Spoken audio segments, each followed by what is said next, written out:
TVN ਦੇਖਣ ਵਾਲੇ ਸਮੁੱਚੇ ਦਰਸ਼ਕਾਂ ਨੂੰ ਦਵਿੰਦਰ ਸਿੰਘ ਬੈਨੀਪਾਲ ਵੱਲੋਂ ਪਿਆਰ ਅਤੇ ਸਤਿਕਾਰ ਸਹਿਤ ਸਤਿ ਸ਼੍ਰੀ ਅਕਾਲ। ਦਾ ਬੈਨੀਪਾਲ ਸ਼ੋਅ ਵਿੱਚ ਤੁਹਾਡਾ ਸਭਨਾਂ ਦਾ ਨਿੱਘਾ ਸਵਾਗਤ। ਪੰਜਾਬ ਵਿੱਚ ਗੈਂਗਵਾਰ ਦਾ ਖਤਰਾ ਫਿਰ ਤੋਂ ਵਧਿਆ। ਪੰਜਾਬ ਦੇ ਜੰਗਲਾਤ ਘੁਟਾਲੇ ਵਿੱਚ ਈਡੀ ਦੀ ਐਂਟਰੀ। ਭ੍ਰਿਸ਼ਟਾਚਾਰ ਵਿਰੁੱਧ ਸਰਕਾਰ ਦਾ ਸ਼ਿਕੰਜਾ ਲਗਾਤਾਰ ਜਾਰੀ। ਹੁਣ ਮਨਪ੍ਰੀਤ ਦੀ ਵਾਰੀ। ਆਪ ਅਤੇ ਅਕਾਲੀ ਦਲ ਦੇ ਫਸੇ ਸਿੰਘ। ਕੈਪਟਨ ਨੇ ਕਾਂਗਰਸ ਤੇ ਵਿੰਨੇ ਤਿੱਖੇ ਨਿਸ਼ਾਨੇ ਅਤੇ ਲੋਹੀਆਂ ਖਾਸ ਵਿੱਚ ਇਨਸਾਨੀਅਤ ਨੂੰ ਸ਼ਰਮਸ਼ਾਰ ਕਰਨ ਵਾਲੀ ਘਟਨਾ ਆਈ ਸਾਹਮਣੇ। ਦੋਸਤੋ, ਇਹ ਕੁਝ ਜਾਣਕਾਰੀਆਂ ਆਪਣੇ ਅੱਜ ਦੇ ਪ੍ਰੋਗਰਾਮ ਦੌਰਾਨ ਸ਼ਾਮਲ ਕੀਤੀਆਂ ਜਾਣਗੀਆਂ। ਇਹਦੇ ਤੋਂ ਪਹਿਲਾਂ ਕਿ ਇਹਨਾਂ ਦੇ ਉੱਤੇ ਵਿਸਥਾਰ ਦੇ ਨਾਲ ਗੱਲਬਾਤ ਕੀਤੀ ਜਾਵੇ, ਤੁਹਾਨੂੰ ਸਭਨਾਂ ਨੂੰ ਬੇਨਤੀ ਹੈ ਕਿ ਪਹਿਲਾ ਪ੍ਰੋਗਰਾਮ ਦੇਖ ਲੈਣਾ, ਸੁਣ ਲੈਣਾ। ਜੇਕਰ ਚੰਗਾ ਲੱਗਿਆ ਫਿਰ ਲਾਈਕ ਅਤੇ ਸ਼ੇਅਰ ਜ਼ਰੂਰ ਕਰ ਦੇਣਾ।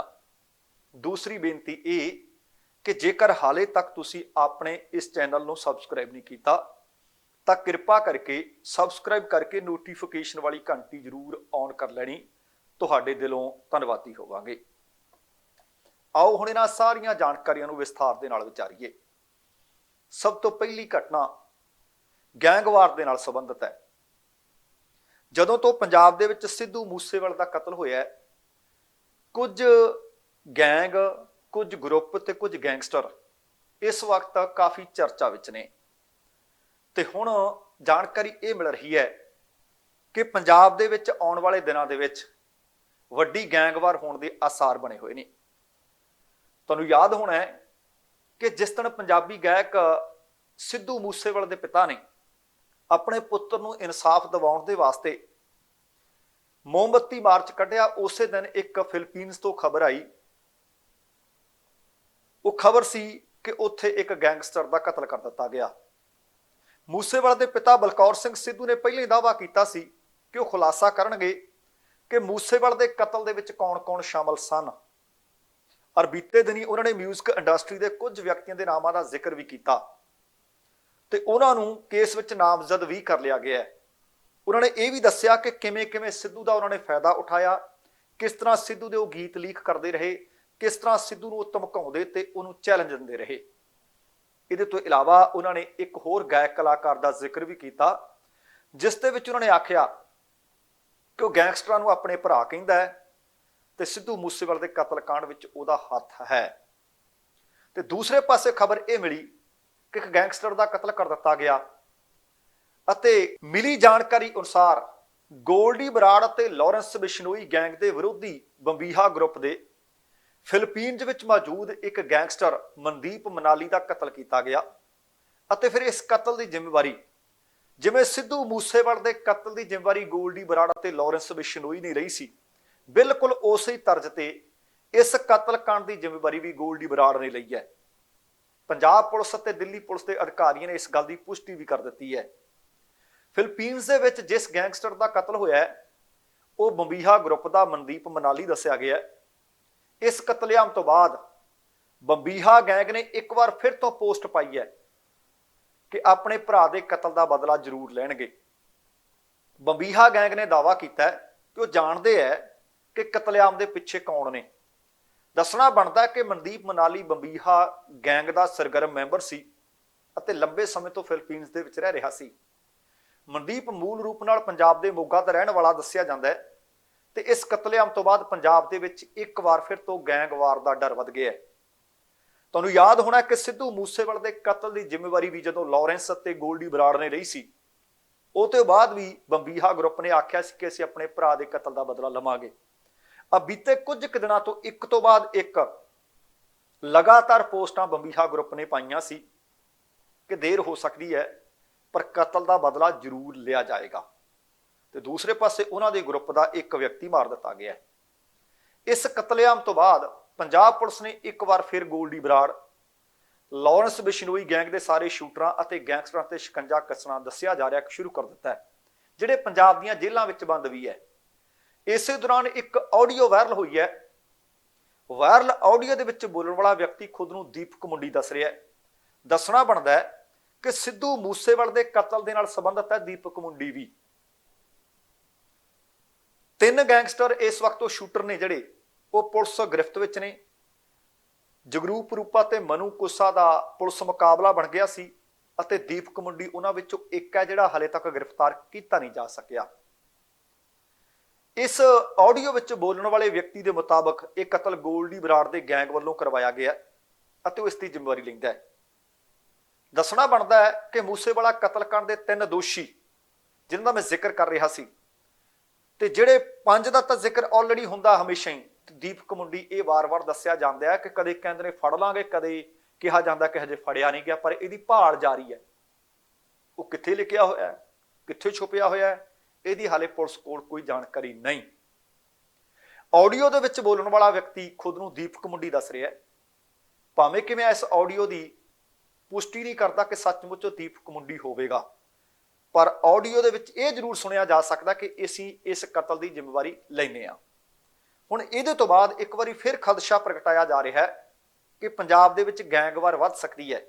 ਔਰ ਬੀਤੇ ਦਿਨਾਂ ਦੇ ਵਿੱਚ ਤੁਹਾਨੂੰ ਯਾਦ ਹੋਣਾ ਹੈ ਕਿ ਕੇਂਦਰ ਦੀ ਖੁਫੀਆ ਏਜੰਸੀ ਨੇ ਪੰਜਾਬ ਦੇ ਡੀਜੀਪੀ ਨੂੰ ਇੱਕ ਪੱਤਰ ਲਿਖਿਆ ਸੀ ਕਿ ਪੰਜਾਬ ਦੇ ਵਿੱਚ ਲਾਰੈਂਸ ਬਿਸ਼ਨੋਈ ਅਤੇ ਜੱਗੂ ਭਗਵਾਨਪੁਰੀਆ ਦੀ ਜਾਨ ਨੂੰ ਖਤਰਾ ਹੈ ਅਤੇ ਪੇਸ਼ੀ ਦੇ ਦੌਰਾਨ ਉਹਨਾਂ ਤੇ ਹਮਲਾ ਹੋ ਸਕਦਾ ਹੈ।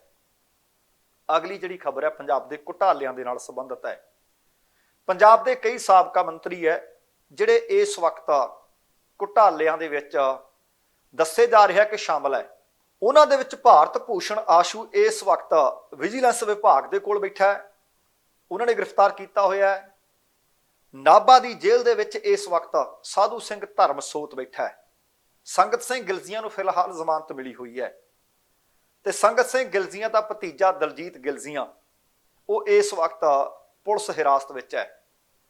ਹੁਣ ਤੁਸੀਂ ਦੇਖੋ ਕਿ ਜੰਗਲਾਤ ਵਿਭਾਗ ਦੇ ਕਈ ਅਧਿਕਾਰੀ ਵੀ ਅਤੇ ਜਿਨ੍ਹਾਂ ਮੈਂ ਮੰਤਰੀਆਂ ਦਾ ਜ਼ਿਕਰ ਕਰ ਰਿਹਾ ਇਹ ਵੀ ਮੁਸ਼ਕਲਾਂ ਵਿੱਚ ਘਿਰਦੇ ਨਜ਼ਰ ਆ ਰਹੇ ਹਨ ਤੇ ਮੁਸ਼ਕਲਾਂ ਇਹਨਾਂ ਦੀਆਂ ਵੱਧਦੀਆਂ ਜਾ ਰਹੀਆਂ ਨੇ।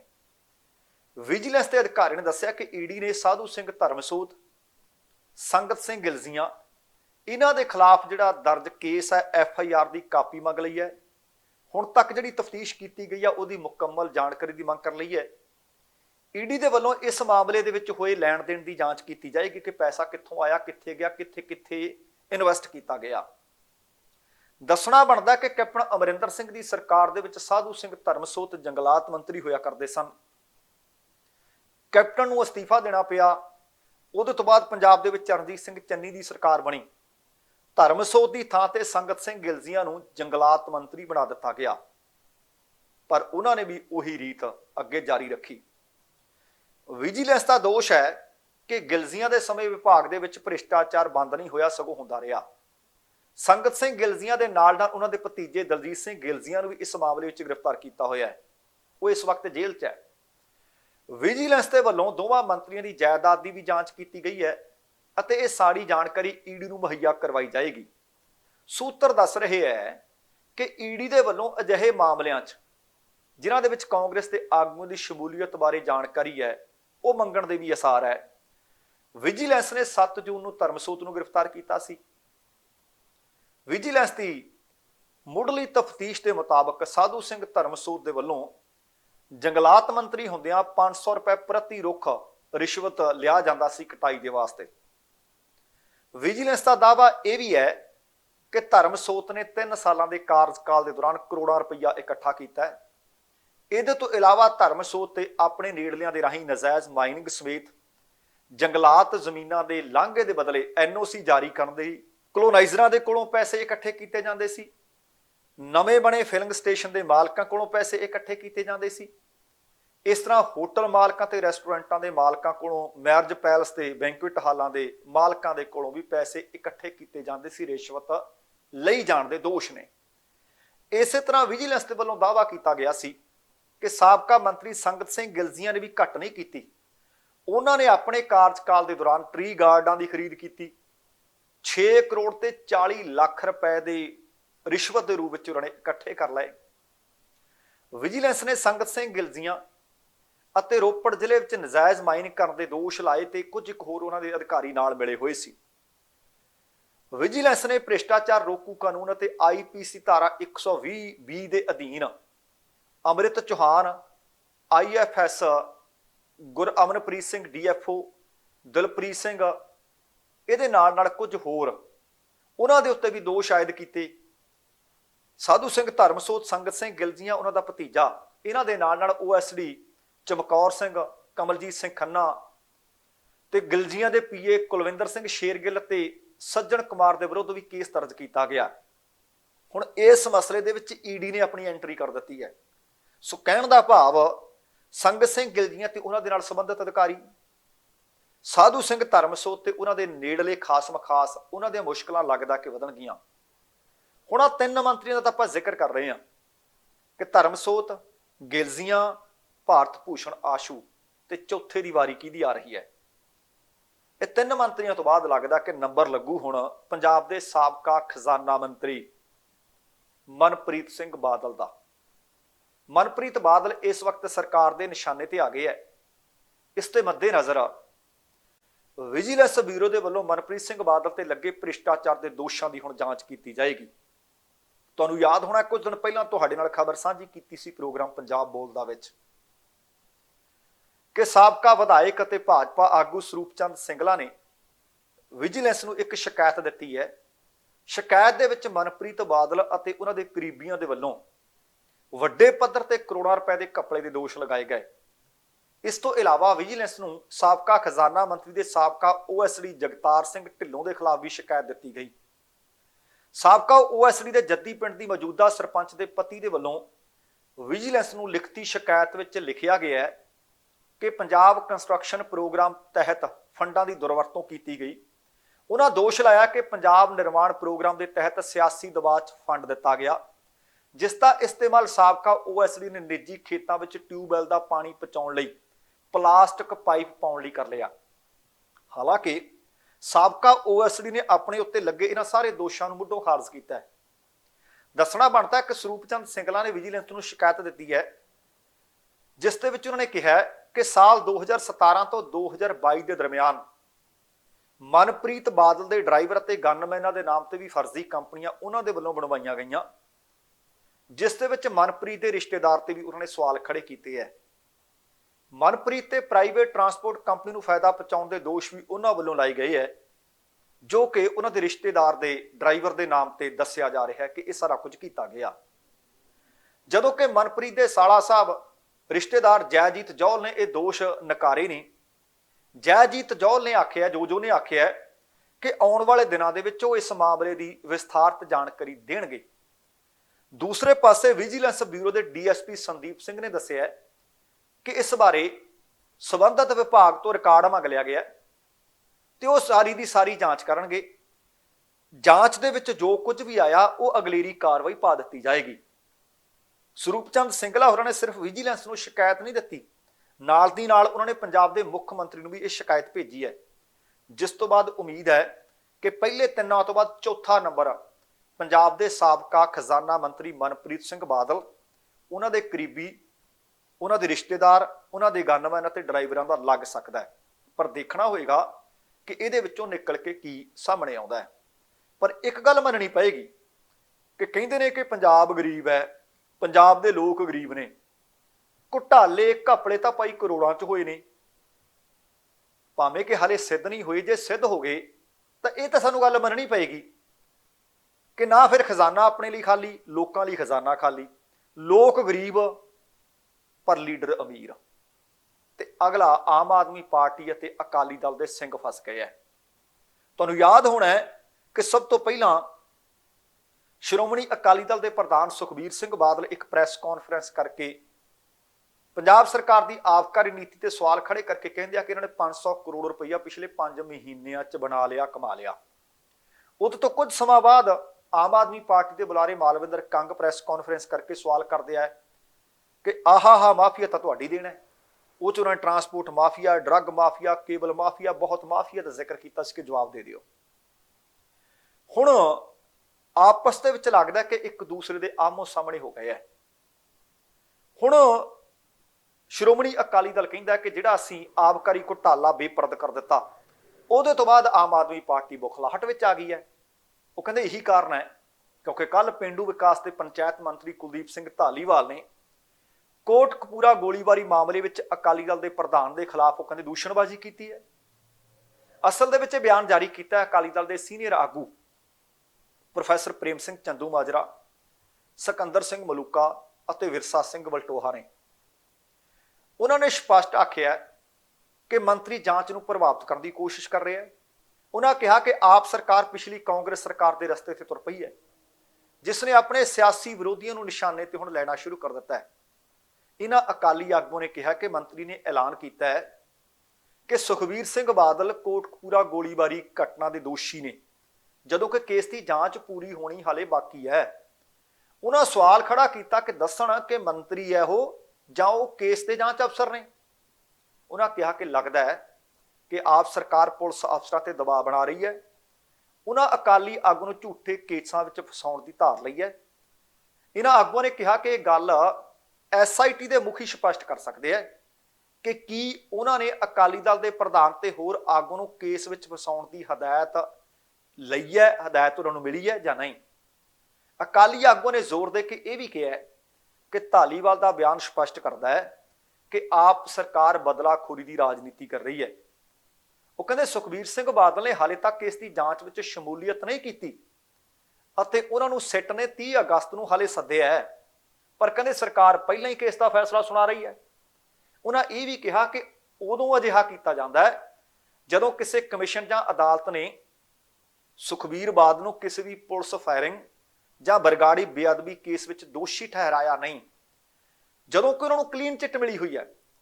ਚੰਦੂਮਾਜਰਾ, ਸਿਕੰਦਰ ਮਲੂਕਾ ਅਤੇ ਵਲਟੋਹਾ ਨੇ ਇਹ ਵੀ ਕਿਹਾ ਕਿ ਮੰਤਰੀ ਧਾਲੀਵਾਲ ਦਾ ਬਿਆਨ ਉਦੋਂ ਆਇਆ ਹੈ ਜਦੋਂ ਸਾਬਕਾ IG ਅਤੇ ਆਮ ਆਦਮੀ ਪਾਰਟੀ ਦੇ ਵਿਧਾਇਕ ਕੁੰਵਰ ਵਿਜੇ ਪ੍ਰਤਾਪ ਸਿੰਘ ਨੇ ਬਿਆਨਬਾਜ਼ੀ ਕੀਤੀ ਹੈ, ਜਦੋਂ ਉਹਨਾਂ ਨੇ ਕਿਹਾ ਸੀ ਕਿ ਸੁਖਬੀਰ ਬਾਦਲ ਨੂੰ ਸੰਮਨ ਨਹੀਂ, ਉਹਨੂੰ ਤਾਂ ਗ੍ਰਿਫਤਾਰ ਕੀਤਾ ਜਾਣਾ ਚਾਹੀਦਾ। ਉਹ ਕਹਿੰਦੇ ਇੱਥੋਂ ਪਤਾ ਲੱਗਦਾ ਹੈ ਕਿ ਪੰਜਾਬ ਦੀ ਸਰਕਾਰ ਅਕਾਲੀ ਦਲ ਦੇ ਸਿਖਰਲੇ ਆਗੂ ਨੂੰ ਪੁਲਿਸ ਕੇਸਾਂ ਵਿੱਚ ਫਸਾਉਣ ਵਾਸਤੇ ਪੂਰੀ ਵਾਹ ਲਾ ਰਹੀ ਹੈ। ਉਹਨਾਂ ਨੇ ਇਹ ਵੀ ਕਿਹਾ ਕਿ ਪੰਜਾਬ ਤੇ ਹਰਿਆਣਾ ਹਾਈ ਕੋਰਟ ਨੇ ਪਹਿਲਾਂ ਹੀ ਸਾਬਕਾ IG ਦੀ ਨਿਰਪੱਖਤਾ ਤੇ ਸਵਾਲ ਖੜੇ ਕਰ ਦਿੱਤੇ ਸੀ ਅਤੇ ਕੋਟਕਪੂਰਾ ਗੋਲੀਬਾਰੀ ਕੇਸ ਦੇ ਵਿੱਚ ਸਿੱਟ ਵੱਲੋਂ ਦਾਇਰ ਚਾਰਜਸ਼ੀਟ ਨੂੰ ਰੱਦ ਕਰ ਦਿੱਤਾ ਸੀ। ਉਹ ਕਹਿੰਦੇ ਇਹੀ ਅਸਲੀਅਤ ਹੈ ਕਿ ਕੁੰਵਰ ਵਿਜੇ ਪ੍ਰਤਾਪ ਨੂੰ ਇਹ ਗੱਲ ਸਵੀਕਾਰ ਕਰ ਲੈਣੀ ਚਾਹੀਦੀ ਹੈ। ਉਹਨਾਂ ਕਿਹਾ ਕਿ ਹਾਈ ਕੋਰਟ ਨੇ ਪੰਜਾਬ ਸਰਕਾਰ ਨੂੰ ਹਦਾਇਤ ਕੀਤੀ ਸੀ ਕਿ ਕੁੰਵਰ ਵਿਜੇ ਪ੍ਰਤਾਪ ਤੋਂ ਸਖਣੀ ਸਿੱਟ ਗਠਿਤ ਕੀਤੀ ਜਾਵੇ। ਚੰਦੂਮਾਜਰਾ ਨੇ ਕਿਹਾ ਕਿ ਆਪ ਸਰਕਾਰ ਸਾਡੇ ਪ੍ਰਧਾਨ ਦੇ ਖਿਲਾਫ ਜਿਹੜੀ ਦੂਸ਼ਣਬਾਜ਼ੀ ਕਰ ਰਹੀ ਹੈ ਉਹ ਬੰਦ ਕਰੇ। ਉਹ ਕਹਿੰਦੇ ਕਿਉਂਕਿ ਇਹਦਾ ਕਾਰਨ ਇਹੀ ਹੈ ਕਿ ਅਕਾਲੀ ਦਲ ਨੇ ਤੁਹਾਡਾ ਕਪੜਾ ਬੇਨਕਾਬ ਕਰ ਦਿੱਤਾ, ਇਸ ਕਰਕੇ ਤੁਸੀਂ ਹੁਣ ਸਾਡੇ ਤੇ ਦੂਸ਼ਣਬਾਜ਼ੀ ਕਰ ਰਹੇ ਹੋ। ਉਹ ਕਹਿੰਦੇ ਕਿਸੇ ਚੋਣਵੇਂ ਲਾਇਸੈਂਸ ਧਾਰਕਾਂ ਨੂੰ ਮੁਨਾਫਾ ਪਹੁੰਚਾਉਣਾ ਕੀ ਇਹ ਸਰਕਾਰੀ ਖਜ਼ਾਨੇ ਦੀ ਲੁੱਟ ਨਹੀਂ? ਉਹਨਾਂ ਨੇ ਆਮ ਆਦਮੀ ਪਾਰਟੀ ਦੀ ਸਰਕਾਰ ਤੋਂ ਸਵਾਲ ਪੁੱਛੇ ਨੇ। ਉਹਨਾਂ ਕਿਹਾ ਕਿ ਅਕਾਲੀ ਦਲ ਉਦੋਂ ਤੱਕ ਟਿਕ ਕੇ ਨਹੀਂ ਬੈਠਦਾ ਜਦੋਂ ਤੱਕ ਦਿੱਲੀ ਦੇ ਉਪ ਮੁੱਖ ਮੰਤਰੀ ਮਨੀਸ਼ ਸਿਸੋਦੀਆ, ਰਾਘਵ ਚੱਡਾ ਸਮੇਤ ਜਿਨ੍ਹਾਂ ਨੇ ਸਰਕਾਰੀ ਖਜ਼ਾਨੇ ਦੀ ਲੁੱਟ ਕੀਤੀ ਹੈ ਉਹਨਾਂ ਨੂੰ ਸਜ਼ਾ ਨਹੀਂ ਮਿਲਦੀ। ਪਰ ਦੂਸਰੇ ਪਾਸੇ ਪੰਜਾਬ ਸਰਕਾਰ ਇਹ ਕਹਿੰਦੀ ਹੈ ਕਿ ਅਸੀਂ ਉਨੀ ਦੇਰ ਤੱਕ ਟਿਕ ਕੇ ਨਹੀਂ ਬੈਠਦੇ ਜਿੰਨੀ ਦੇਰ ਤੱਕ ਜਿਨ੍ਹਾਂ ਨੇ ਵੀ ਪੰਜਾਬ ਦੇ ਖਜ਼ਾਨੇ ਨੂੰ ਲੁੱਟਿਆ, ਪੰਜਾਬ ਦੇ ਵਿੱਚ ਭਾਵੇਂ ਕਿਸੇ ਵੀ ਤਰ੍ਹਾਂ ਦਾ ਮਾਫੀਆ ਪੈਦਾ ਕੀਤਾ, ਉਹਨਾਂ ਨੂੰ ਅਸੀਂ ਸਜ਼ਾ ਨਹੀਂ ਦਿਵਾ ਦਿੰਦੇ, ਜਾਂ ਜਿਹੜਾ ਬਹਿਬਲ ਕਲਾਂ ਗੋਲੀकांड, ਕੋਟਕਪੂਰਾ ਗੋਲੀकांड ਘਟਨਾਵਾਂ ਘਟੀਆਂ, ਜਿੰਨੀ ਦੇਰ ਤੱਕ ਉਹਨਾਂ ਦੇ ਦੋਸ਼ੀਆਂ ਨੂੰ ਅਸੀਂ ਸਜ਼ਾਵਾਂ ਨਹੀਂ ਦਿਵਾ ਦਿੰਦੇ। ਹੁਣ ਦੋਵੇਂ ਪਾਰਟੀਆਂ ਇੱਕ ਦੂਸਰੇ ਦੇ ਆਮੋ ਸਾਹਮਣੇ ਨੇ। ਅਦਾਲਤ ਕੀ ਫੈਸਲਾ ਕਰਦੀ ਹੈ ਇਹ ਤਾਂ ਕੰਮ ਅਦਾਲਤ ਦਾ ਹੈ, ਪਰ ਇੱਕ ਗੱਲ ਮੰਨਣੀ ਪਊ ਅਕਾਲੀ ਦਲ ਨੂੰ ਵੀ, ਅਕਾਲੀ ਦਲ ਦੇ ਪ੍ਰਧਾਨ ਨੂੰ ਵੀ, ਅਕਾਲੀ ਦਲ ਦੇ ਆਗੂਆਂ ਨੂੰ ਵੀ, ਕਿ ਪੰਜਾਬ ਦੇ ਲੋਕਾਂ ਨੇ ਫੈਸਲਾ ਤੁਹਾਡੇ ਉਲਟ ਸੁਣਾ ਦਿੱਤਾ ਸੀ 2017 ਵਿੱਚ ਵੀ ਤੇ 2022 ਵਿੱਚ ਵੀ। ਪਰ ਵੇਖਦੇ ਹਾਂ, ਇਨਸਾਫ ਜ਼ਰੂਰ ਹੋਣਾ ਚਾਹੀਦਾ ਹੈ। ਉਹ 'ਚ ਜੇਕਰ ਕੋਈ ਦੋਸ਼ੀ ਆ ਉਹਨੂੰ ਸਜ਼ਾ ਮਿਲਣੀ ਚਾਹੀਦੀ ਹੈ, ਪਰ ਕਿਸੇ ਵਿਅਕਤੀ ਤੇ ਜਾਂ ਆਗੂ ਤੇ ਦੂਸ਼ਣਬਾਜ਼ੀ ਲਈ ਕੋਈ ਸਥਾਨ ਨਹੀਂ ਹੋਣਾ ਚਾਹੀਦਾ। ਪਰ ਇਹ ਗੱਲ ਮੰਨਣੀ ਪਊ ਕਿ ਮੌਜੂਦਾ ਸਰਕਾਰ ਦੇ ਉੱਤੇ ਵੀ ਇਸ ਵਕਤ ਪ੍ਰੈਸ਼ਰ ਬਹੁਤ ਬਿਲਡ ਹੋਇਆ ਹੈ ਕਿ ਇਨਸਾਫ ਦਿੱਤਾ ਜਾਵੇ। ਅਗਲੀ ਖਬਰ ਜਿਹੜੀ ਸਾਬਕਾ ਪੰਜਾਬ ਦੇ ਮੁੱਖ ਮੰਤਰੀ ਜਿਹੜੇ ਕਿਸੇ ਵਕਤ ਕਾਂਗਰਸ ਦੇ ਵੱਡੇ ਆਗੂ ਹੋਇਆ ਕਰਦੇ ਸਨ ਤੇ ਉਹੀ ਹੁਣ ਕਾਂਗਰਸ ਤੇ ਨਿਸ਼ਾਨੇ ਬੰਨ ਰਹੇ ਨੇ। ਪੰਜਾਬ ਦੇ ਕਾਂਗਰਸ ਪ੍ਰਧਾਨ ਵੀ ਰਹੇ, ਪੰਜਾਬ ਦੇ ਵਿੱਚ ਕਾਂਗਰਸ ਦੇ ਖਾਤੇ ਚੋਂ ਉਹਨਾਂ ਨੇ ਸਰਕਾਰ ਵੀ ਬਣਾਈ ਤੇ ਇਹ ਵੀ ਆਖਿਆ ਸੀ ਜਦੋਂ ਅਸਤੀਫਾ ਦਿੱਤਾ ਕਿ ਕਾਂਗਰਸ ਨੇ ਮੈਨੂੰ ਜਲੀਲ ਕੀਤਾ ਹੈ। ਹੁਣ ਉਹਨਾਂ ਨੇ ਆਖਿਆ ਕਿ ਕਾਂਗਰਸ ਪਾਰਟੀ ਦੀ ਇੰਨੀ ਮਾੜੀ ਹਾਲਤ ਹੋ ਚੁੱਕੀ ਹੈ ਕਿ ਹੁਣ ਕੋਈ ਇਹਦੀ ਵਾਪਸੀ ਦੀ ਉਮੀਦ ਨਹੀਂ ਲੱਗਦੀ, ਕੈਪਟਨ ਨੇ ਆਖਿਆ ਕਿ ਜਦੋਂ ਤੁਸੀਂ ਗੁਲਾਮ ਨਬੀ ਆਜ਼ਾਦ ਵਰਗੇ ਆਗੂਆਂ ਨੂੰ ਪਾਰਟੀ ਵਿੱਚ ਨਹੀਂ ਰੱਖ ਸਕਦੇ, ਜਿਨ੍ਹਾਂ ਨੇ ਆਪਣੀ ਪੂਰੀ ਜ਼ਿੰਦਗੀ ਪਾਰਟੀ ਦੇ ਲੇਖੇ ਲਾਈ ਹੋਵੇ, ਤਾਂ ਤੁਹਾਡੇ ਕੰਮਕਾਜ ਅਤੇ ਤੁਹਾਡੇ ਸੀਨੀਅਰ ਅਤੇ ਤਜਰਬੇਕਾਰ ਨੇਤਾਵਾਂ ਦੇ ਨਾਲ ਪੇਸ਼ ਆਉਣ ਦੇ ਤਰੀਕੇ ਦੇ ਵਿੱਚ ਕੁਝ ਨਾ ਕੁਝ ਗਲਤ, ਤੇ ਉਹ ਵੀ ਬੇਹੱਦ ਗਲਤ ਹੈ। ਕੈਪਟਨ ਨੇ ਗੁਲਾਮ ਨਬੀ ਆਜ਼ਾਦ ਨੂੰ ਦਲੇਰਾਨਾ ਫੈਸਲਾ ਲੈਣ ਦੇ ਵਾਸਤੇ ਵਧਾਈ ਵੀ ਦਿੱਤੀ ਹੈ। ਵਧਾਈ ਦਿੰਦਿਆਂ ਕਿਹਾ ਕਿ ਇੱਕ ਇਮਾਨਦਾਰ ਆਗੂ ਸਿਧਾਂਤਾਂ ਤੇ ਮਾਣ ਨਾਲ ਸਮਝੌਤਾ ਨਹੀਂ ਕਰ ਸਕਦਾ। ਉਹਨਾਂ ਕਿਹਾ ਕਿ ਸਭ ਕੁਝ ਖਾਸ ਸਵਾਰਥਾਂ ਵਾਲੇ ਲੋਕਾਂ ਦਾ ਇੱਕ ਖਾਸ ਗਰੁੱਪ ਹੈ ਜਿਸ ਨੇ ਪਾਰਟੀ ਨੂੰ ਤਬਾਹ ਕਰਨਾ ਸ਼ੁਰੂ ਕਰ ਦਿੱਤਾ ਹੈ। ਕੈਪਟਨ ਨੇ ਕਿਹਾ ਕਿ ਸਮੇਂ-ਸਮੇਂ ਤੇ ਇੰਨੇ ਤੂਫਾਨਾਂ ਦਾ ਸਾਹਮਣਾ ਕਰਨ ਵਾਲੇ ਅਤੇ ਪਾਰਟੀ ਦੇ ਨਾਲ ਖੜੇ ਰਹੇ ਸੀਨੀਅਰ ਆਗੂਆਂ ਨੂੰ ਪਾਰਟੀ ਛੱਡਣ ਲਈ ਮਜਬੂਰ ਹੋਣਾ ਪੈ ਰਿਹਾ ਹੈ, ਕਿਉਂਕਿ ਪਹਿਲਾਂ ਉਹਨਾਂ ਨੇ ਵੀ ਪਾਰਟੀ ਛੱਡੀ ਹੈ। ਉਦੋਂ ਵੀ ਉਹਨਾਂ ਨੇ ਆਖਿਆ ਸੀ ਕਿ ਮੇਰੇ ਨਾਲ ਧੱਕਾ ਹੋਇਆ, ਮੈਨੂੰ ਜ਼ਲੀਲ ਕੀਤਾ ਹੈ। ਕੈਪਟਨ ਨੇ ਬਹੁਤ ਸਾਰੀਆਂ ਗੱਲਾਂ ਆਖੀਆਂ। ਉਹ ਕਹਿੰਦੇ ਕਾਂਗਰਸ ਦੇ ਕੁਝ ਆਗੂ ਨੇ ਜਿਹੜੇ ਗੁਲਾਮ ਨਬੀ ਆਜ਼ਾਦ ਦੇ ਖਿਲਾਫ ਭੈੜੇ ਭੈੜੇ ਬਿਆਨ ਦੇ ਰਹੇ ਨੇ, ਕਹਿੰਦੇ ਮੈਂ ਉਹਨਾਂ ਦੀ ਵੀ ਨਿਖੇਧੀ ਕਰਦਾ। ਉਹਨਾਂ ਦੇ ਵਿਰੁੱਧ ਬੇਬੁਨਿਆਦ ਦੋਸ਼ ਲਗਾਉਣ ਦੀ ਬਜਾਏ ਕਹਿੰਦੇ ਤੁਹਾਨੂੰ ਆਤਮ ਪੜਚੋਲ ਕਰਨੀ ਚਾਹੀਦੀ ਹੈ ਕਿ ਪਾਰਟੀ ਦਾ ਇਹ ਹਾਲ ਕਿਉਂ ਹੋ ਗਿਆ, ਪਾਰਟੀ ਦੇ ਸੀਨੀਅਰ ਆਗੂ ਪਾਰਟੀ ਨੂੰ ਛੱਡ ਕੇ ਕਿਉਂ ਜਾ ਰਹੇ ਨੇ। ਇਸ ਗੱਲ ਵਿੱਚ ਕੋਈ ਦੋਰਾਵਾ ਨਹੀਂ। ਸੱਚਮੁੱਚ ਭਾਵੇਂ ਅਕਾਲੀ ਦਲ ਹੈ, ਭਾਵੇਂ ਕਾਂਗਰਸ ਪਾਰਟੀ, ਉਹਨਾਂ ਨੂੰ ਆਤਮ ਮੰਥਨ ਕਰਨਾ ਚਾਹੀਦਾ ਹੈ ਕਿ ਸਾਡੀ ਇਹ ਸਥਿਤੀ ਕਿਉਂ ਹੋ ਗਈ। ਪਰ ਦੂਸਰੇ ਪਾਸੇ ਕੈਪਟਨ ਅਮਰਿੰਦਰ ਸਿੰਘ ਜੀ, ਤੁਸੀਂ ਵੀ ਆਪਣੀ ਪੀੜ੍ਹੀ ਹੇਠ ਸੋਟਾ ਫੇਰੋ। ਆਤਮ ਮੰਥਨ ਤੁਹਾਨੂੰ ਵੀ ਕਰਨਾ ਚਾਹੀਦਾ। ਕੋਈ ਵੇਲਾ ਸੀ ਲੋਕ ਕਹਿੰਦੇ ਸੀ ਕਿ ਕੈਪਟਨ ਅਮਰਿੰਦਰ ਸਿੰਘ ਜਿੱਤਿਆ, ਕੈਪਟਨ ਅਮਰਿੰਦਰ ਸਿੰਘ ਤੇ ਵਿਸ਼ਵਾਸ ਕੀਤਾ। ਕੀ ਕਾਰਨ ਰਹੇ ਕਿ ਹੁਣ ਤੁਹਾਡੇ ਤੇ ਪੰਜਾਬ ਦੇ ਲੋਕ ਵਿਸ਼ਵਾਸ ਨਹੀਂ ਕਰਦੇ? ਤੁਸੀਂ ਵੀ ਇਸ ਗੱਲ ਤੇ ਜ਼ਰੂਰ ਸੋਚੋ, ਵਿਚਾਰੋ। ਤੇ ਅਗਲੀ ਜਿਹੜੀ ਸੱਚਮੁੱਚ ਖਬਰ ਹੈ, ਇਹ ਦਰਦਨਾਕ ਹੈ। ਸੱਚਮੁੱਚ ਇਸ ਤਰ੍ਹਾਂ ਦੀ ਤਸਵੀਰ ਕਿਸੇ ਪਾਸੋਂ ਆਉਣੀ ਨਹੀਂ ਚਾਹੀਦੀ। ਲੋਹੀਆਂ ਖਾਸ ਦੇ ਵਿੱਚੋਂ ਇਹ ਖਬਰ ਮਿਲ ਰਹੀ ਹੈ। ਅਸਲ ਦੇ ਵਿੱਚ ਇੱਕ ਈਸਾਈ ਔਰਤ ਬੀਬੀ ਬਚਨੀ, ਦੇਖੋ ਜਿਹੜਾ ਇਨਸਾਨ ਇਸ ਜਹਾਨ ਤੇ ਆਇਆ ਉਹਨੇ ਜਾਣਾ ਜ਼ਰੂਰ ਹੈ। ਜੋ ਉਪਜਿਆ ਸੋ ਬਿਨਸ ਹੈ, ਇਹ ਪਰ ਪਤਾ ਨਹੀਂ ਕਿ ਅੱਜ ਜਾਂ ਕੱਲ ਜਿਹਦੀ ਧੁਰਦਰਗਾਹੋਂ ਚਿੱਠੀ ਆ ਜਾਣੀ ਹੈ ਉਹਨੇ ਚਲੇ ਜਾਣਾ ਹੈ। ਉੱਥੋਂ ਦੀ ਬਸਤੀ ਹੈ ਨਿਹਾਲੂਵਾਲ। ਨਿਹਾਲੀਵਾਲ ਦੇ ਵਿੱਚੋਂ ਇਹ ਖਬਰ ਮਿਲੀ ਹੈ ਕਿ ਸਾਨੂੰ ਕਿੰਨੀ ਕੁ ਜ਼ਮੀਨ ਚਾਹੀਦੀ ਹੁੰਦੀ ਹੈ। 2 ਗਜ਼ 2 ਗਜ਼ ਜ਼ਮੀਨ ਕਬਰ ਵਾਸਤੇ ਲੋਕ ਦੇ ਨਹੀਂ ਸਕੇ। ਇਸ ਸੰਬੰਧੀ ਨੌਜਵਾਨ ਭਾਰਤ ਸਭਾ ਦੇ ਆਗੂ ਸੋਨੂ ਅਰੋੜਾ ਨੇ ਕਿਹਾ ਕਿ ਬਲਾਕ ਲੋਹੀਆਂ ਖਾਸ ਦੀ ਗ੍ਰਾਮ ਪੰਚਾਇਤ ਬਸਤੀ ਨਿਹਾਲੂਵਾਲ ਦੇ ਵਿੱਚ ਈਸਾਈ ਭਾਈਚਾਰੇ ਦੀ ਆ ਜਿਹੜੀ ਇੱਕ ਬੀਬੀ ਦੀ ਮੌਤ ਹੋਈ, ਤੇ ਉੱਥੇ 20-25 ਪਰਿਵਾਰ ਰਹਿੰਦੇ ਨੇ ਈਸਾਈ ਭਾਈਚਾਰੇ ਦੇ। ਉਹਨਾਂ ਪਰਿਵਾਰਾਂ ਦੇ ਵਿੱਚੋਂ ਹੀ ਲਗਭਗ 100 ਵਰਿਆਂ ਦੇ ਕਰੀਬ ਬੀਬੀ ਬਚਨੀ ਦੀ ਮੌਤ ਹੋਈ। ਮੌਤ ਹੋਣ ਤੋਂ ਬਾਅਦ ਪਿੰਡ ਦੇ ਸਰਪੰਚ ਦੇ ਵੱਲੋਂ ਕਥਿਤ ਪਹਿਲਾਂ ਤੋਂ ਚੱਲਿਆ ਰਹੇ ਕਬਰਸਤਾਨ ਅਤੇ ਸ਼ਮਸ਼ਾਨ ਘਾਟ ਦੇ ਵਿੱਚ ਬੀਬੀ ਬਚਨੀ ਨੂੰ ਦਫਨਾਉਣ ਤੋਂ ਰੋਕ ਦਿੱਤਾ ਗਿਆ। ਪੰਚਾਇਤ ਵੱਲੋਂ ਮਤਾ ਪਾਸ ਕਰ ਦਿੱਤਾ ਗਿਆ ਕਿ ਇਸ ਬੀਬੀ ਨੂੰ ਇੱਥੇ ਦਫਨਾਇਆ ਨਹੀਂ ਜਾ ਸਕਦਾ, ਤੁਸੀਂ ਆਪਣੇ ਲਈ ਵੱਖਰਾ ਕਬਰਸਤਾਨ ਖਰੀਦ ਕੇ ਆਪਣੇ ਮੁਰਦਿਆਂ ਨੂੰ ਉੱਥੇ ਦਫਨਾਓ। ਫਿਰ ਹੁਣ ਮ੍ਰਿਤਕ ਔਰਤ ਨੂੰ ਦਫਨਾਇਆ ਤਾਂ ਜਾਣਾ ਸੀ। ਉਹਨਾਂ ਨੇ ਦੱਸਿਆ ਕਿ ਮਜਬੂਰੀ ਦੇ ਵਿੱਚ ਪਰਿਵਾਰ ਨੇ, ਉਹਨਾਂ ਦੇ ਰਿਸ਼ਤੇਦਾਰਾਂ ਨੇ ਬਜ਼ੁਰਗ ਬੀਬੀ ਦਾ ਜਨਾਜ਼ਾ ਆਪਣੇ ਘਰ ਦੇ ਨਜ਼ਦੀਕ ਆਪਣੀ ਨਿੱਜੀ ਜਗ੍ਹਾ 'ਚ ਕੱਢਿਆ। ਉਹਨਾਂ ਨੇ ਦੱਸਿਆ ਕਿ ਪੰਚਾਇਤ ਦੀ ਇਸ ਗੈਰ ਜ਼ਿੰਮੇਵਾਰੀ ਤੇ ਕਹਿੰਦੇ ਜਿੰਨੀ ਵੀ ਟੀਕਾ ਟਿੱਪਣੀ ਕੀਤੀ ਜਾਵੇ ਘੱਟ ਹੈ।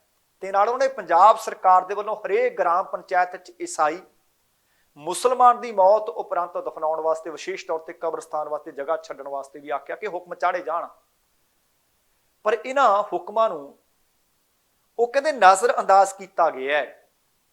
ਤੁਹਾਨੂੰ ਪਤਾ ਹੈ ਕਿ ਪਿੰਡਾਂ ਦੇ ਵਿੱਚ ਇਹ ਤਾਂ ਹੈ ਕਿ ਭਾਈ ਆ ਐਸੀ ਭਾਈਚਾਰੇ ਦੀਆਂ ਨੇ, ਆ ਜੱਟ ਭਾਈਚਾਰੇ ਦੀਆਂ ਵੜੀਆਂ ਨੇ, ਪਰ ਮੁਸਲਿਮ ਭਾਈਚਾਰੇ ਦੀਆਂ ਬਿਲਕੁਲ ਕਬਰਸਤਾਨ ਵੱਖਰੇ ਹੈ, ਈਸਾਈ ਭਾਈਚਾਰੇ ਦੇ ਕਬਰਸਤਾਨ ਵੱਖਰੇ ਹੈਗੇ ਹੈ। ਪਰ ਤੁਸੀਂ ਇਹ ਦੇਖੋ ਕਿ ਉਹ ਕਹਿੰਦੇ ਜਨਾਜ਼ੇ ਦੀ ਕਿਸੇ ਦੀ ਮੌਤ ਦਾ ਇੰਜ ਮਜ਼ਾਕ ਉਡਾਇਆ ਜਾਣਾ, ਇਹ ਜਨਾਜ਼ੇ ਦੀ ਘੋਰ ਬੇਅਦਬੀ ਹੈ। ਈਸਾਈ ਭਾਈਚਾਰੇ 'ਚ ਵੀ ਰੋਸ ਹੈ। ਉਹਨਾਂ ਮੰਗ ਕੀਤੀ ਹੈ ਕਿ ਈਸਾਈ ਭਾਈਚਾਰੇ ਦੇ ਲੋਕ ਜੇਕਰ ਕਿਸੇ ਦੀ ਉਹਨਾਂ 'ਚ ਮੌਤ ਹੋ ਜਾਂਦੀ ਹੈ ਤਾਂ ਕਿ ਉਹਨਾਂ ਨੂੰ ਪਿੰਡ ਵਿੱਚ ਥਾਂ ਮਿਲ ਨਹੀਂ ਸਕਦੀ, ਤਾਂ ਕਹਿੰਦੇ ਪਿੰਡ ਦੀ ਪੰਚਾਇਤ ਇਹ ਦੱਸ ਦੇਵੇ ਕਿ ਉਹ ਜਾਣ ਕਿੱਥੇ ਕਿ ਉਹ ਪਿੰਡ ਦੇ ਜੀ ਨਹੀਂ, ਪਿੰਡ 'ਚ ਉਹਨਾਂ ਦੀ ਕੋਈ ਵੱਟੀ ਦੀ ਨਹੀਂ।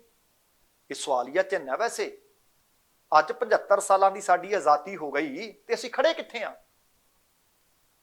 ਪੇਂਡੂ ਮਜ਼ਦੂਰ ਯੂਨੀਅਨ ਦੇ ਸੂਬਾਈ ਪ੍ਰਧਾਨ ਤਰਸੇਮ ਪੀਟਰ ਨੇ ਵੀ ਆਖਿਆ ਕਿ ਪੰਜਾਬ 'ਚ ਰਾਜ ਕਰਦੀਆਂ ਵੱਖ-ਵੱਖ ਪਾਰਟੀਆਂ ਨੇ, ਘੱਟ ਗਿਣਤੀਆਂ, ਉਹ 'ਚ ਭਾਵੇਂ ਮੁਸਲਮਾਨ ਨੇ, ਉਹ 'ਚ ਭਾਵੇਂ ਈਸਾਈ ਨੇ, ਇਹਨਾਂ ਦੇ ਕਬਰਸਤਾਨਾਂ ਦੇ ਮਾਮਲੇ ਤੇ ਸਿਰਫ ਸਿਆਸਤ ਕੀਤੀ ਹੈ।